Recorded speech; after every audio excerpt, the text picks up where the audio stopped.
थी पहले हमारे घर में, फिर मैंने दूसरी गाय भी लाई उसकी मदद से।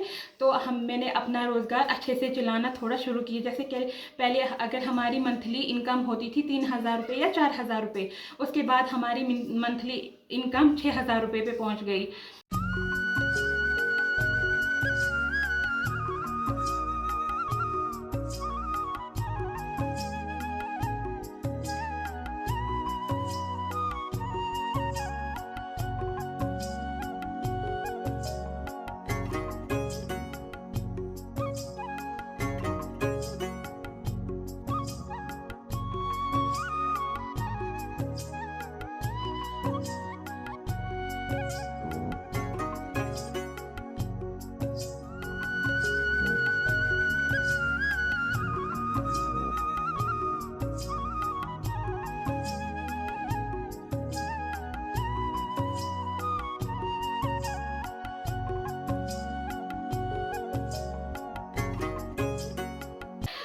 मैं त्राल के एक गांव में रहती हूँ। मेरे गांव का नाम है पठनूर बसमनी। तो मैं NRLM में आज से 3 साल पहले जुड़ी थी। हमें एक मोबिलाइजेशन टीम आई यहाँ पे। हमारे घर में आंगनवाड़ी थी, उन्होंने हमें अवेयरनेस एक प्रोग्राम दिया कि ऐसे ऐसे NRLM में एक स्कीम है, आप इसके साथ जुड़ जाओ तो आप इससे अच्छा फ़ायदा उठाओगे। मशीनें भी दिखाई जो मैं जिनकी मदद से मैं ये सारा मटेरियल बना सकती हूँ। तो जी मैं सारी महिलाओं को यही मैसेज करूँगी, अगर मैं एक फार फ्लंग एरिया में रहती हूँ और मेरे पास उतनी क्वालिफ़िकेशन भी नहीं है, मैंने खाली मैट्रिक तक पढ़ा है, अगर मैं यहाँ पे रह के ये कर सकती हूँ तो जो महिलाएं हमारी ग्रेजुएशन करके MBA करके अपने घर में बैठी हुई हैं वो क्यों नहीं कर सकती हैं? वो भी कर सकती हैं। जो मैं फार फ्लंग एरिया में रह के कर सकती हैं वो भी कर सकते हैं। मेरी मैसेज है उनको कि वो भी कर सकते हैं। तो आपने कब? मैंने मैट्रिक तक पढ़ा है।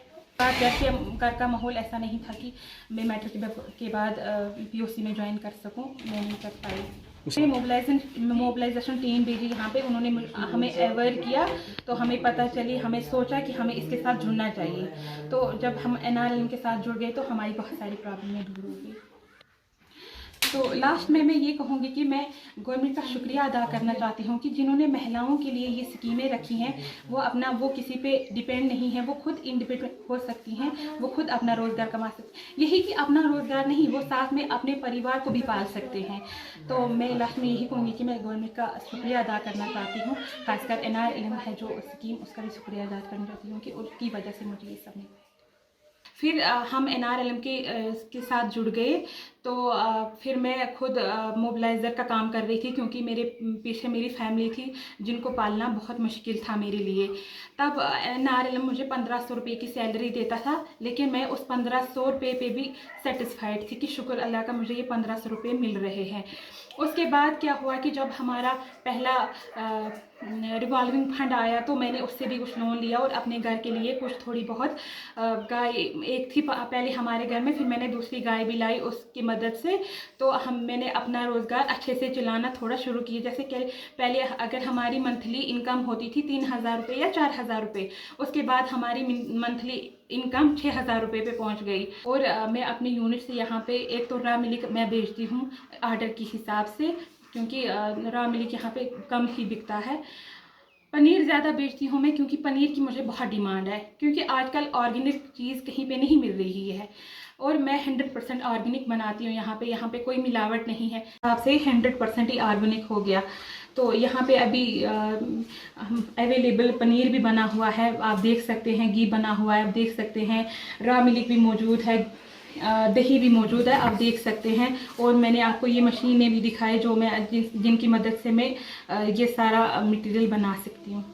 तो जी मैं सारी महिलाओं को यही मैसेज करूँगी, अगर मैं एक फार फ्लंग एरिया में रहती हूँ और मेरे पास उतनी क्वालिफ़िकेशन भी नहीं है, मैंने खाली मैट्रिक तक पढ़ा है, अगर मैं यहाँ पे रह के ये कर सकती हूँ तो जो महिलाएं हमारी ग्रेजुएशन करके MBA करके अपने घर में बैठी हुई हैं वो क्यों नहीं कर सकती हैं?